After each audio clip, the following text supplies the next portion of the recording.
আচ্ছা, আরামদায়ক জীবন দেখতে খুব সুন্দর, তাই না? কোনো চাপ নেই, কোনো ঝুঁকি নেই, কিন্তু মনে রাখবেন, কমফোর্ট জোন বা আরামের জায়গায় কখনো মহান কিছুর জন্ম হয় না। পৃথিবীর কোনো ইতিহাস আরামদায়ক বিছানায় শুয়ে লেখা হয়নি।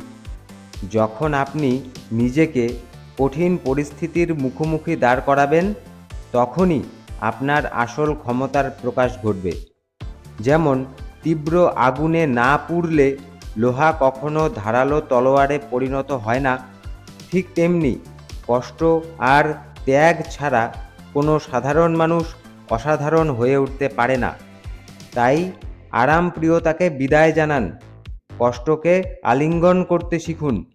আজ আপনি যে কঠোর পরিশ্রমের মধ্য দিয়ে যাচ্ছেন, সেটাই কাল আপনাকে মহান কিছু উপহার দেবে।